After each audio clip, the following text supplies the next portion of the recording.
This is Sway. Sway. Sway. Sway. In the morning. In the morning. In the morning. Shake that fire. Wake your fuck ass up. That's right, ladies and gentlemen. We are live in Sirius XM here in New York. Oh, man.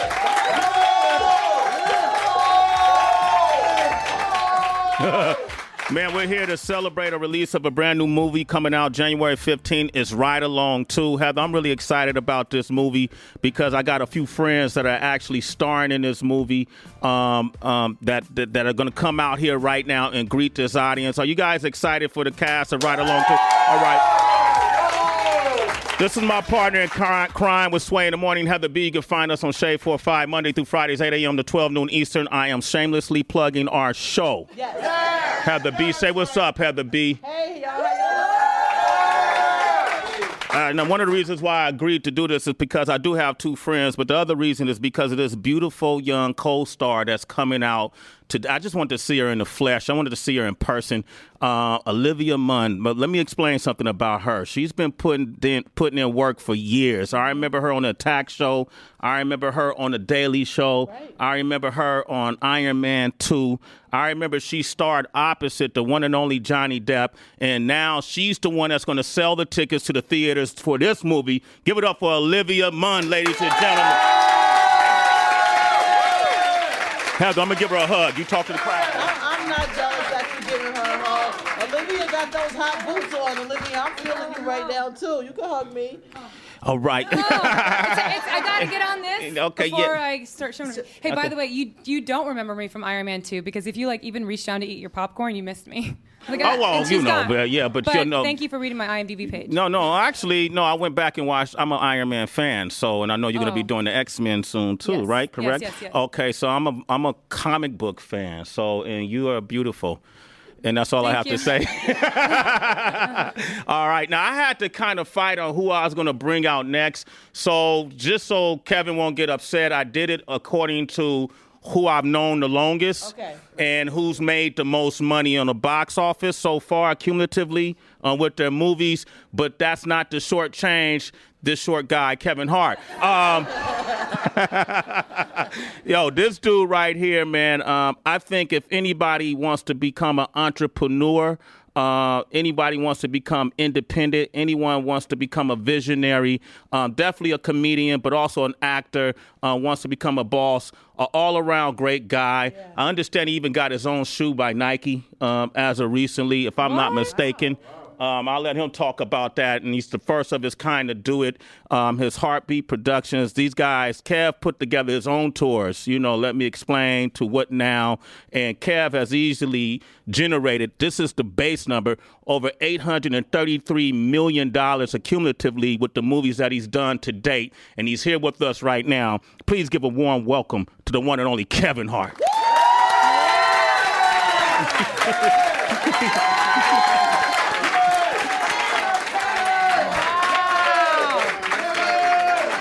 Okay.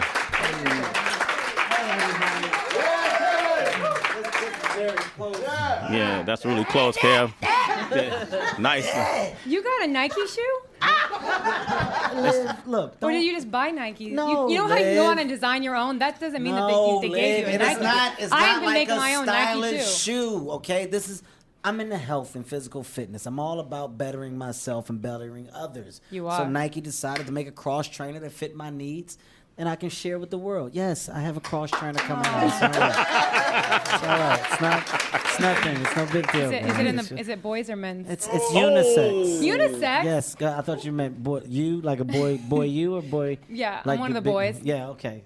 No, it's actually two colorways. They're based off of my kids, Heaven and Hendrix. If I got to talking about this shoe, guys, we could be here for a minute because it's quite the moment for me. It's never been done. After a comedian, they've never done this. So the fact that Nike has decided to partner up a entertainer is unheard of in a physical fitness realm. You know, guys, there's an athlete. I'm sorry. Kev, hold up, Kev. I'm sorry. Okay. We want to hear more. We want to. And then last but not least, man, it's Heather, we were talking about this morning, how people who've come from the culture, come from the streets, come from the culture of hip-hop, have transcended and become like, some of the biggest executives in Hollywood, the music business, and like, Kev, even in garment industry. And this guy I've known for a long time, since he was with NWA, and has gone on to, like, he's broke all, like, he's expanded beyond any perimeter you would expect from a guy coming from where he came from. Arguably one of the best rappers of all time. If he ain't in your top 10 list, then you got to redo your list. Hey. Most people know him from all the great movies he's made, but I know him as an artist first, but also as someone who remained married throughout this whole process. So that's something that could be commended, right? And who's sharing the wealth. If you saw his son in the Straight Outta Compton movie, and he has gone to gross maybe low end $1.3 billion. Wow. Very true. That's a right cumulatively in the movies that he's done, and that's just the money we know about, because rappers always hide money. So I want y'all to welcome from Cube Vision, the one and only Ice Cube. Hey. What's up, Cube? Yeah. Feel like the damn Temptations in here. You're right. Yo. Ain't got nothing but love for you. Yo, you hear how Ice Cube came on the mic? You heard what he said? Yeah. I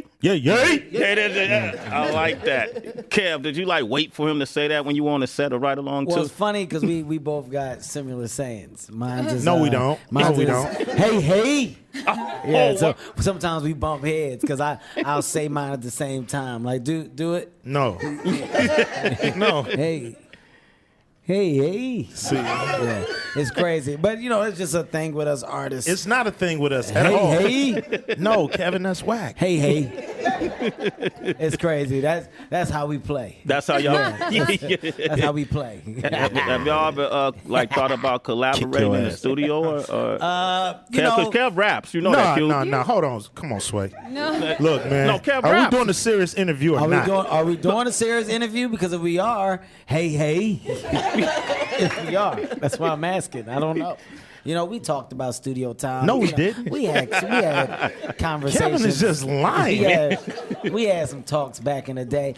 Q, while we're here, what happened with us with MWA? Because when it first started, well, remember the conversations? I was 4. None of that. And I was like, y'all need a kid. And it was I was a bad kid. At that time, I was smoking weed. At 4?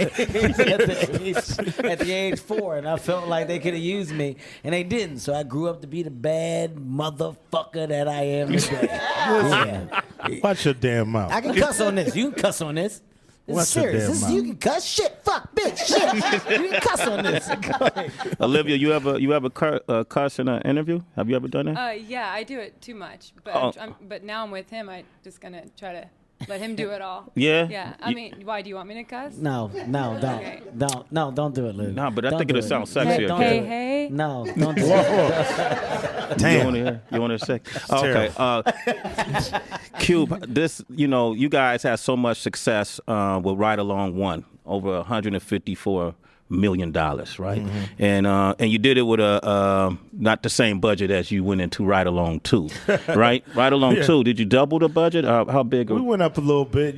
Kevin, he charged so damn much nowadays. So we had to go up on the budget. We wanted to go bigger and better. You know what I mean? So we wanted to make sure that we had the money to put the action in it. We took it to Miami. Mm-hmm. Brought in Olivia.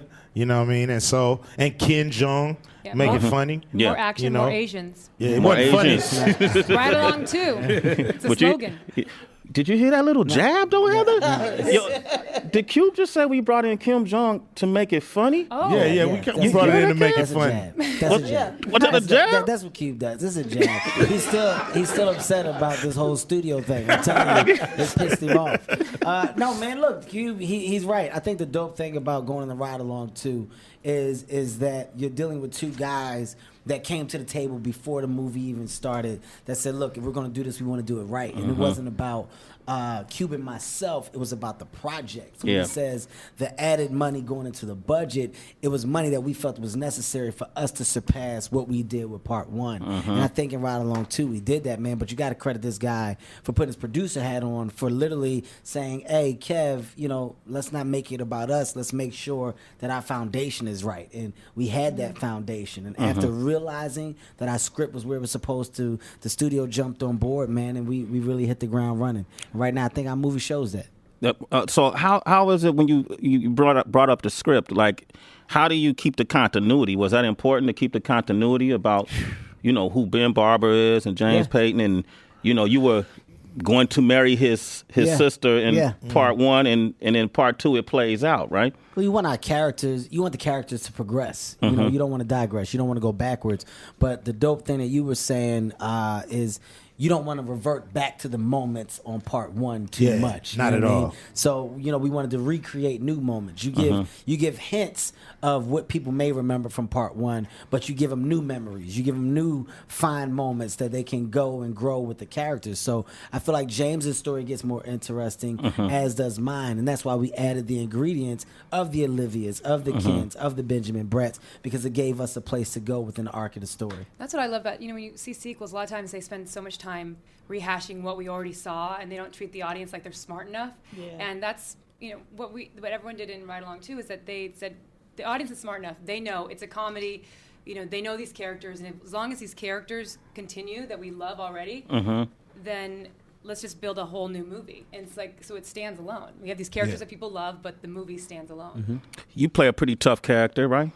I tried to. You tried to? Yeah, All right. tried And your character has the uncanny ability to hit pressure points on people. Well, You know. we were. She made Kevin pee on himself. Did she? One scene, he peed on himself. Little bit of shit came out one time. Little bit of shit came out. Q made us cut. He said, "Cut, Kev shitted. Kev definitely shitted on himself right now."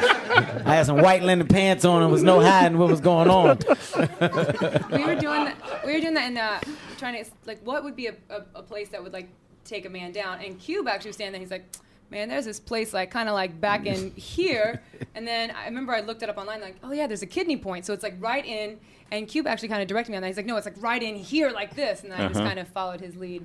And That's when I shat. Yeah. That's when you shat on yourself. It was a little. Shat ain't no word. A shat is a piece of shit. That's right. Hey man, it's a little bit of shat on the floor. Somebody help me with that shat. Yeah, it was a little nugget that came out. That's a little one. It was cool. Olivia, I wanted to ask you then, because every day I get to come to work with a guy, and it ends up like my brother. After a while, when other men come in the studio, move away, don't take pictures with HB. Where's your arm? Where's your hand? Did it turn out like that, being with them on set? You know, did you guys form your own family after a while? Well, you know, when I first met Kevin, when I got the offer for the movie, I was shooting the newsroom the last season, and I wasn't sure if the schedule would work out or not. And then I met Kevin backstage at an award show, and instantly... Spike. Was that Spike? Yeah, at Yes. the Guys' Choice Awards, and instantly we were laughing and joking, and I felt like he was family right away. I felt like brother and sister, and I left and I called my reps and I said, just figure out a way to make it work. We got to make it work. And we came to set, and then hanging out with Cube, and like, this guy is like so calm. I mean, he's just like how he is all the time. People always wonder, but he's like always high energy, always making people laugh. And Cube's so calm. I remember there's a couple times where he'd like saved my life, where there's like lightning coming down. I'm leaning against a big metal bin, holding a gun. He goes, there's lightning literally coming right down. He's like, why don't you just back up off that big metal tin? I was like, oh, thanks for that. He's like, a lot of that. But yeah, it did feel like a family. It felt like you can collaborate and have fun. And we broke the ice too on our first day, because you remember our first day shooting is where she had to do that long walk from the police station to where we were. So me and Q were standing there, but it's like the walk just took forever. Like, she was, and I was like, you want to stop that dumbass walk? Get to where we're going. So instantly, you know, she saw Cube laugh, myself, the director, the producer, everybody laugh, and she saw the environment that we work in, and it just made for that much more comfort, you know. I was so uncomfortable to walk for such a long time. Like, you know, like there's some people that always know how to walk cool, and I'm that when everyone's looking at me, all of a sudden I just start to, and he was like, "What is wrong with like you?" a damn robot? Come on. There is this scene with with Benjamin Bratt, we're walking, in the mansion.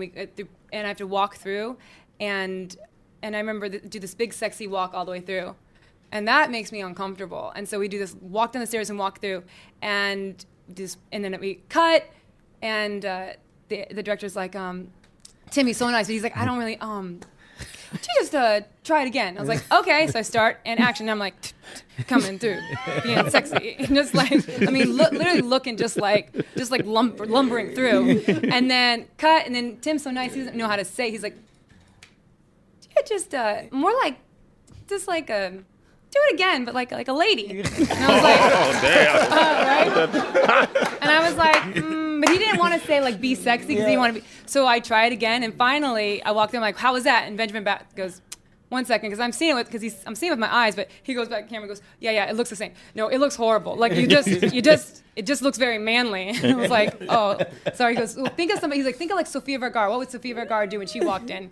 And I was like, okay, I'll give that a try. And did it work out, Cube? Or? Oh yeah, it worked out. She know how to walk sexy. Okay. All right, definitely know how to walk sexy. She knows how to walk sexy. Without a doubt. You got Cube approval. You're Cube approved. All right, so I want to open up the questions, the floor, momentarily. For we have a lot of listeners that can give yourselves a round of applause. All right. And so I want to play a classic that's actually featured on the Ride Along 2 soundtrack. See if you know this song. Sway in the morning. All right, y'all. Okay, we're broadcasting live from Sirius XM here in New York City, broadcasting across the world. We got the cast of Ride Along 2 with us now. Olivia Munn is here. Kevin Hart. Kevin Hart is here. Hey. Okay, hey. And Ice Cube. Baby. It's terrible. All right, so we're going to take... We all got our own now. Oh, go ahead. No, go I'm ahead, just saying we Olivia. all got our own. Baby. Yours is Baby? No, that's Yep, stupid. hey, and That's yay. Stupid. We're a team now. That's Right, stupid. guys? No. Bring it in. No. Kevin, Baby, bring it in. No. You don't agree with nobody. No, I'm a rebel. I'm out here by myself. A cowboy. That's what's up. That's whenever Cowboy. I'm a cowboy. You know, Kev is slowly becoming one of the best dressed men in the industry Hey, don't right say now. that. If you Hey, notice brother, that, listen, man. Say just let that, it man. happen. Let it happen, baby. Boy, them clothes gonna get tighter and tighter. Yo, man. hey, where we at? Where I couldn't get up. Remember, I had to confess to you secretly. Yeah. I had on some jeans. They was that tough material. So they was like, "Hey, come up here, y'all take the picture." I was like, "I can't get up there. I ain't no way this leg gonna bend right here, brother. This outfit was meant to stand still and take one picture and go change. Just say, I ain't got no bend in these jeans, brother." Tight, man. Ice Cube, you would never wear like tight jeans? Or? No, I'm not into tight jeans. Not into the tight Not jeans. at all. Yo, if I leave that saw- for Kevin. If I saw Cubans with tight jeans, I'd shit myself. If What's I wrong saw- with your bowels Hey, today? listen, if I saw Cube with some skinnies like with the bunched up at the bottom, but you just try to spring it on me like, "What up, Kev?" Nah, I Hey, ain't with what that. the fuck? What? No, I know you would never do it. That's why I would laugh. You literally you've dressed the same since I know. There is no mystique. There's no mystery. Cube, I know what he's gonna wear. Like this, I get it. It's who you are, brother. Keep it real. But that's how us gangsters are. All right. We got Clee Carter in here. We're going to take our first question from the audience. Clee, say hello to the crew. Hello. Hey, how you doing? This question is for Ice Cube. Have you ever thought about or be willing to do a movie with all the comedy greats in one movie? Most of your movies are comedies, and we'd love to see a movie with Martin Lawrence, Dave Chappelle, Mike Epps, Chris Tucker, Marlon Wayans, etc. Yeah, I would love to. I would love to do a movie with all those guys. Big fans of all those dudes, and to have them in one movie, would be something that everybody would want to see. I'd definitely be down. It was an expensive movie though. $200 million to shoot that one. But I would love to. I would love to work with them guys. Anybody but Kevin Hart again. Olivia, you say it'd be like Ocean's 13, right? Yeah, it would be. You should do something like that. That movie cost a lot. And they made a lot. And I'll direct it. Let me ask you this, Cube. I'm sorry, Olivia. Right. Out of all these great comedians you worked with on set, where does Kevin rank in terms of who made you laugh the most off camera? Oh man, Kevin's tops, you know. Yeah. Between him and Mike Epps, you know, they just keep me in stitches, you know what I mean? Off screen, on screen. And, you know, Kevin is just a very, very funny dude. You know, it's not an act. It's not a shtick. You know, he don't have to get funny. He's just funny no matter what he say, do. You know, it's always he's the life of the party kind of dude. So I love working with Kevin. And, you know, as you can see, we have a lot of fun together hanging and doing our thing. And I enjoy it.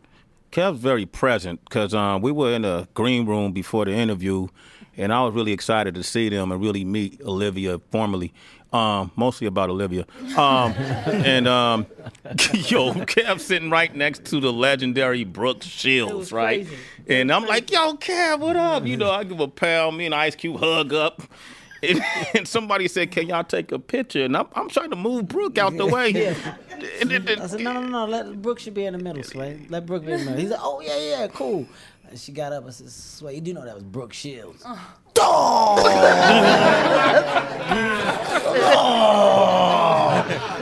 Then I said, you didn't look bad. I made it look like you just tried to reconfigure the picture. Now he's like, Brooke, fine. get your ass out the But way. he Move definitely- out the way, girl. He definitely I'm trying to tried get to this push picture. Brooke. Who's this lady? Who Can y'all is get out this? the way? Who is this lady? Almost Can't kicked tell your Brooke Shields assistant out to the move. damn Who's building. this white woman? Get out of here! No, that's Brooke Shields, Sway. That's the man. white woman. Oh, man, I blew that one. All right, we got But Philip. I'll say that is how both of these guys are. That's amazing. Like, you know, when you work with a lot of people, then you get to meet different people at parties and stuff. A lot of people are like talking to you like this, but they're looking over here and seeing somebody else. Or when somebody big comes in, they ignore the person that's standing right next to them and they've been talking to, and never like these guys like come on and they say hi to everybody, say good morning to everybody. I mean, it's literally, it starts from the top. And so when Cube and Kevin come on, they're so nice. Like, you don't. I mean, I was super excited to be a diva. I was like, I cannot wait. I want like my room temperature water and all that. But you just can't be a jerk when you have these guys around because they're so present. They recognize every single person. They make eye contact with people, and that's what makes them special. Damn, she trying to get that right along 3. Boy, I ain't mad at that, Liv. Get it, girl. All right, We're gonna call it Rice Along, and it's me and Ken taking it over. All right, we got Philip. When doing a sequel, how do you keep the story fresh while maintaining the story from the original film? Asians. we you know, you have to be committed to make a standalone movie, you know, and we're committed. Like, if nobody ever seen the first Ride Along, we still want them to be able to come see Ride Along 2, follow it and understand it, and fall in love with it as its own movie. So I think that's the key. You know, you can hint to the jokes from the first one, but you can't borrow jokes from the first one. You know, you got to create brand new situations, brand new laughs, brand new things to get, you know, me and him into. So, you know, I think that's the commitment, to make a standalone movie, and that's what we got with Ride Along 2. Okay, let's go to Susan Ligotti. Yep. All right, so Olivia can start this since you guys have been talking over the whole time. No, I want them to talk. I want them to talk. What was the most interesting blooper that happened while filming? It's probably not the most interesting to everybody else, but one of the most fascinating things was that there was one night where we had to shoot outside in the street, and I had to pull up in that truck and get out, and we had the entire street blocked off and lots of actors there, and we had to drive in, drive out, and Kevin was off camera on this point. Now it's just me. Now, if we finish my stuff, we can go home, and he decides to just mess with me off camera. So I've got to pull in, I get out of my truck, I look at him, and whatever he's doing behind just makes me burst out laughing every single time. And that's not just like, okay, go back to one. It's like, get back in your truck. Everybody move this truck, move this police car, move this. Everybody come back around. It's a big step every time. And every time, like, I saw Cube was just like not like this. As a producer, he's like, this is, come on. And then, so I mean, and I say every time, I mean like 5, 6, 7 takes of like this in a row. And he doesn't stop. And he knows I'm like, please. I'm like literally going, please stop. And he's like, I got you. And I come out, and then he just look at me, and it would be, now the sun's coming up, and I can see Cube's like, man, we got it. And I come out, and I finally do the scene. I'm like, I finish it. And he's like, I'm like, that was amazing. And Cube goes, yeah, because I made Kevin leave. Like, it literally made him leave the set, and he wasn't even there. Get your ass off set, man. Go over there, man. For me, I would say them making me jump in that damn lake, man. That dirty lake. Hepatitis C in your mouth right now. Tim and them made it seem like we needed this shot, and they're like, look, we're gonna put you in a wetsuit, so you'll be fine. Just get in the lake, and we just want you to go under and come up. But we can get this while we're here. But it's such a great background, and we do all the stuff. I get seaweed and shit all in my ear and mouth, and then I watch the movie. When we finally get to see it, and there's like green screen behind it, like they edited some stuff in. I'm like, you could have put me in a tank. Like, we didn't have to go. We didn't have to even sit in that lake. And Tim was like, I thought about that after we did. I was just like, so the fact that they made me get in that was probably the biggest blooper, but on me. That's about it. It was crazy. We were shooting a scene at a club, and a dude had a seizure. It was too many lights going on, and then Ken Jung goes over to him, and I'm like, Ken, get your ass out the way. Let the paramedics come in. He's like, no, man, I used to be a real doctor. I want to help you. What I mean? So he jumped in there, went straight Marcus Welby on him. You know what I'm saying? And just took care of it. I'm like, damn, like a superhero. You know what I mean? It was a trip. He went from this comedy dude, he just straight into a doctor. Remember that? Puts on a white coat. Real doctor. I was like, Can't get your ass out the way. I stayed in Video Village. I didn't want my fingerprints on nothing. Just in case it got bad. I'm not leaving, brother. I'm going to stay right over here. I was never there. You was That's never how I there? deal. Yeah, that's how I deal. All right, we got Captain. I don't even see how y'all got work done, man. We've been laughing the whole time, man. I almost didn't. Yeah. Because of this guy. Because of Kev messing it up, man. Captain, go ahead. Okay. For any one of y'all, which movie you've done that was the hardest for you to play that role? I did a XXX State of the Union, and it was just, yeah. It was just, thank you. It was hard, just doing an action movie, doing all that, running, jumping, carrying 70-pound guns, and it's like you got to do all that stuff. I'm like, yo, where's the stuntman? Where's the computer? Where's the CGI? I got to do that shit? He's like, yeah, man, you got to do that. So it was like, it was hard. It wasn't an easy movie to do at all. I don't think that I've had a movie that I can say have been hard. Soul Plane wasn't hard. Soul Plane. Why you playing around? First of all, Soul Plane is the reason for all the success. Okay, all right. I will tell you one funny fact about Soul Plane that nobody knows. So I was so much smaller than every single castmate, like from Snoop to Sophia to Method Man. You don't have to name them. We know. Like everybody was. Everybody. But they were huge. Like everybody was like 5'11", 6 feet. I'm coming in at 5'3", 5'4". It was so tough for the cameras for them to like maintain the focus. So they built a ramp.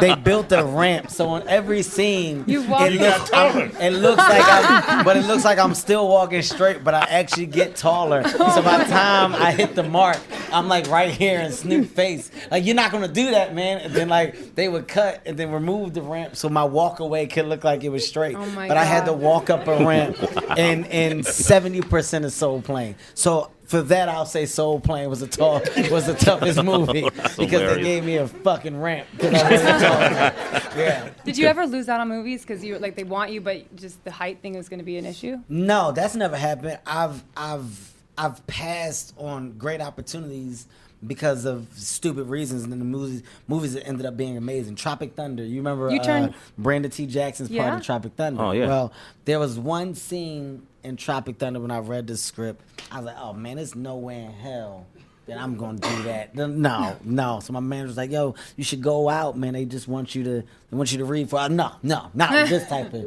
shit in there. No. Pass, man. Pass on it. Not going to do it. Man, this movie come out, whatever that wasn't in the movie no more. And Brandon killed that part. I was like, that would have been a dope-ass part for my career, but old dumbass Kevin decided to be tough and not go through with it. That's the only one. Other than that, my height has never been an issue. I'm a sex symbol. Here's the thing. It's all about... Next question. Okay. There's the next question. Olivia, what was your hardest role you had to play? Well, I haven't had a lot of opportunities, but the hardest, I think when I shot X-Men this past summer, I worked out 6-7 hours a day and was learning sword and getting proficient in it, and taekwondo, and to the point where at the end I did all of my own fight scenes, and that was really hard, but it was more gratifying. But it wasn't, But I don't have like the massive amount of like work to be able to pull from. Just a small movie called X-Men. Yeah, I know. Right? But that's like only recently. Yeah, just a small movie. That's the reason why I picked that one, because I can't pick the other ones. I can't pick like Deliver Us from Evil. Did anybody see that one? Just a small No. movie, Cube. X-Men. X-Men, I'm doing my own fight scenes on. That's it. So tough. It's really tough being a superhero. All right, For sure. we got the cast of Ride Along 2. We're going to come back with more Sway in the Morning, Sirius XM. Sirius XM, Sway in the Morning. Heather B and I are here interviewing the cast of Ride Along 2. Ice Cube is here. Give it up for Ice Cube. Kevin Hart is here. Give it up for Kevin. Olivia Munn is here. Give it up for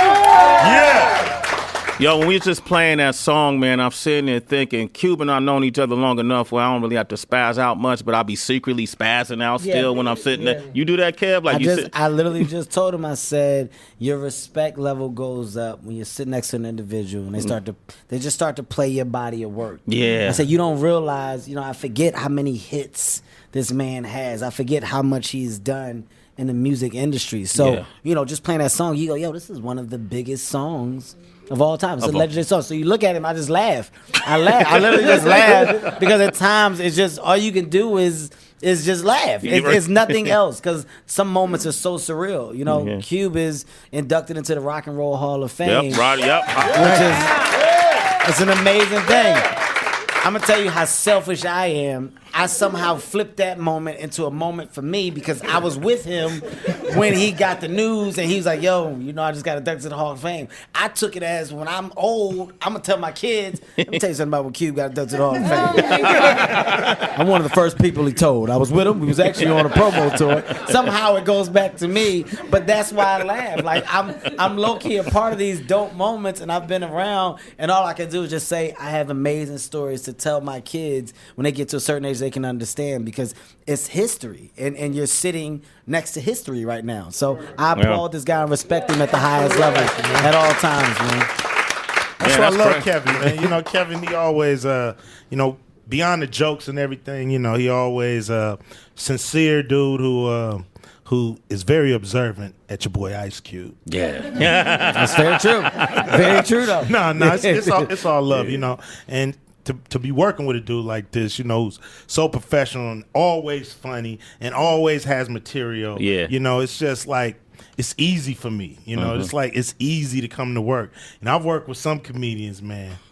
And you got to find their ass. It's like, where the hell is I ain't gonna say no names, but go get him out the club. He's supposed to be at work.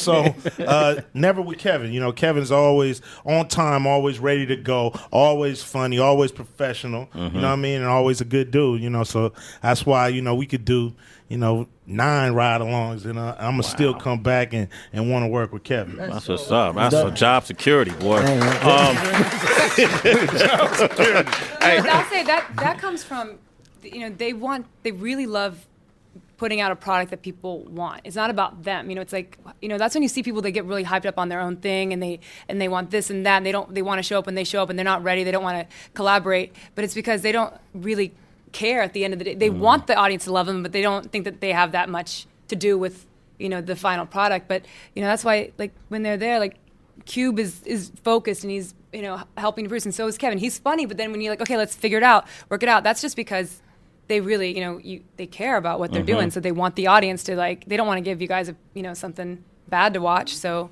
like that all comes from caring. Invested into the workload, man. And I love egos are checked at the door. Yeah. There are no egos. I don't care what level of success I get to in my career. I understand my position with Cube. I understand regardless of what I'm accomplishing, I'm coming in under my guy. The reason why I'm coming in under my guy is because it then gives my guy the vision of saying, hey man, you know what? Kevin's gonna be easy to work with. You know what? Kev's being a great example. I'm going to be a dope example. Anybody coming in and they come into this realm, they feed off of this positive energy. It's nothing but positivity because I say I respect this guy because of his craft, his workload that he's taking on, and the accomplishments that come with it. You don't get to where you get for no reason. It's not an overnight success. So when you look at these comedians that have been launched, that have been able to go on and have their own successful careers, they kind of came up under this realm, whether you realize it or not. So regardless of where I am, I'm now up under a realm that has done a great service. So I'm going to be under that realm so we can accomplish great things together. And having that mental is how you succeed. That's how you get to a franchise. Right now, we excited that we got part 2. This movie does well, we talk about part 3. Getting a franchise is unheard of. At this day and age, it's unheard of. Nobody else is doing it outside of Fast, Furious 7 and 8. I mean, you really don't have another one. So if we can accomplish that, we'll look up in 5 years and we'll nod at each other and say, we did that. Our title goes in the banner. Our hard work is now recognized. And that's what I love, because we both got that same drive. We both want the most for our generation, our time. We're leaving something behind. And that's what it's about, man. When it's all said and done. That game, boy. You notice Kev always come on our show and drop so many jewels, and then he disappears. We don't see him for a year. You know what I mean? Like Santa Claus. I know, right? Drop them jewels and then he out of there. Okay, so I'm going to go to some of these listener questions. Hey, guys, let's try to go through it really quick so we get as many as possible, even with the responses, if y'all don't mind. I'm long. All right. Jennifer, go ahead. Kevin, this question's for you. Your comedic timing and delivery is one of the best and most natural I've ever seen. Who is your biggest influence? Biggest influence, I'm going to say Richard Pryor, Eddie Murphy, and then I'm going to throw Dave Chappelle and Seinfeld. It's such a variety of people, but you're looking at people who have made, they all have a different, unique style, and they've made that style their own. So I'm a student of it, and being a student, you observe. So watching those guys have helped me develop my own technique, but I'm definitely a student of the craft, so that's where I get it from. See, I'm glad you mentioned that, because I told Sway I figured it out, Cube, Kevin. Y'all movie got to be Harlem Nights, too. And y'all can be the kids or the grandkids of those gangsters from Richard Pryor, Eddie Murphy, and to me it would be incredible. And when you mention them, I was like, "See, Sway, I told you, I got this. Let me do this." And it make me wonder, even about your own kids, just how hard is it to watch your son successful right out the gate? Yes. My goodness, how do you tell him no when he said, "I ain't taking out the garbage. You got that, Dad." Oh no, he taking out that damn garbage. You know what I mean? I'm the biggest star in the house now. He's still taking out the If I got to take it out, his ass got to take it out too. and that's what's up. And Kev, too, really quick, your kids are so cute. I mean, it's just watching them. How do you tell them no? Because, I mean, they seeing everything and growing up with you as well. Hey, the one thing that you don't want is a crazy child, man. And Hollywood. One thing you don't want is a crazy child. Man, listen, Hollywood is the environment that breeds them. So as a parent, man, you have to really you have to make your child understand the difference from reality and fake reality. Hollywood and that entertainment industry gives you a false reality.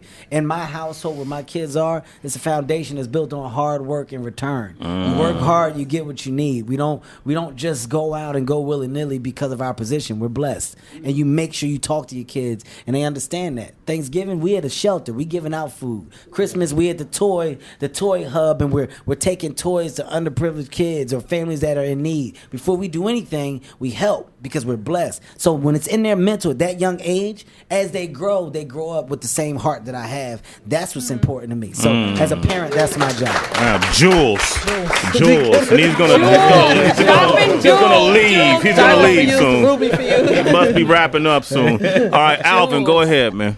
This question's for Olivia. What did you find most difficult transitioning from a role like the newsroom into a comedy like Right Along 2? The hardest thing, that was a transition. I was like finishing the last season of the newsroom, and like the next day was on set with these guys. I think it was, we don't improv on Sorkin, and so we just stick right to the script, and there's a lot of serious people there. So, I think the hardest thing for me was, and I love these guys. I feel like they are family. I feel like I can call either one of them up, and it was such a weird thing for me when I look back, as I wanted to have fun. I was laughing and stuff, but I was uncomfortable to just wanting to be okay playing around and really getting into my character more, because when doing the newsroom, it's like you have your character, this is what you're doing, and there was no, even though I always felt comfortable with improv, all of a sudden I went from some completely different world into playing with these guys, and so I had the hard time just finding my character and opening up more. Let me ask you, because Olivia just reminded me, Cube, is it true that while you were shooting this movie, you were also on Straight Outta Compton set too? Yeah, we was producing them both at the same time, So we had Ride Along 2 in Miami and Atlanta, and then I had Straight Outta Compton going in LA. And so, it was like my head was spinning. But I wouldn't have had it no other way.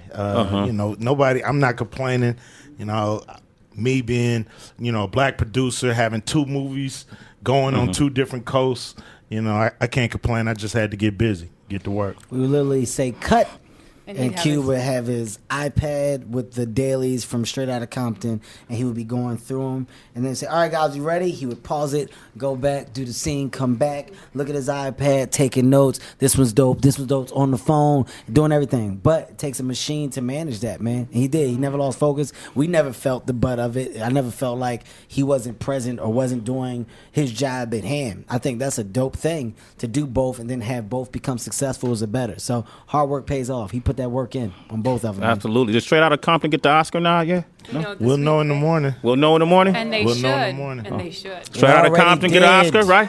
It All right. already Okay. did. Mandy, what you got? Kevin, which do you enjoy more, making movies or doing stand-up and touring? Stand-up comedy. Stand-up comedy is my own entity. I own it. Nobody can take it from me. I go as I please, leave, come, do whatever.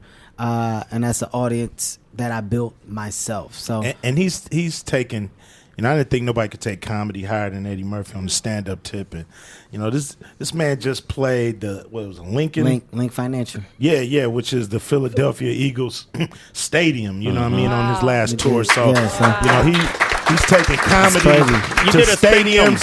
He's going to Europe, Australia, Singapore, Berlin, Germany. So he's I leave taking tomorrow. it worldwide. Yeah, right. I leave tomorrow. No, you don't. You got something to do In the morning, after you that. got to do some promoting Yeah, now. after that. Keep you here. After that. Keep you here, man. Where's my handcuff? All right, so, but he's an amazing innovator, and just the courage to be able to take on these things that people thought were impossible. People thought a stand-up comedian could never play a stadium, just an arena. And, he's doing this. So, I'm proud of this dude and admire his get down. My guy. My guy, man. Yeah, man, I need to carry some bags or something. Have to be. It's a stadiums, 2 movies at the same time. Hitting it. X-Men. Yeah. Oh, man. Thanks. Doris, what's up, man? Olivia said. Mike Doris. My question is for Ice Cube. Sway actually let in with this, but Ice Cube, how were you able to stay in character while filming with the comedian Kevin Hart? Oh, man. I just put my producer hat on. I just think about if I laugh, it's going to mess up more money because we're going to have to keep doing this take over and over again. So I keep that in my head. And I also think, I look at him as a little brother, and when you're trying to get something done, if your little brother is acting stupid, you give him that you acting stupid look. So I got that's what I just think. Like, we're trying to get a movie done. This boy acting stupid. So that kind of helps me keep a hold of everything. That's how you look at me too. Because you like, now that's what that look was. All right, we got Robert. Oh, okay, there you go. Rob, what up, bro? Yeah, so O'Shea, your rap name is Ice Cube. Kevin is Chocolate Drop. What would be your rap name, Olivia? Oh, can y'all give me one? Can you give Can you give me one? No, mine's is racist. I'm not gonna say mine on there. Can you come up? I got to hear you rap. I don't know. Oh, I can't rap. No, go ahead. No. No, go ahead. I can just beatbox. That's it. Liv can actually beatbox. I really You can't can beatbox. beatbox? I really can't beatbox. Nah, Like, for real? 100%. Let me hear Liv that. can beatbox. Go.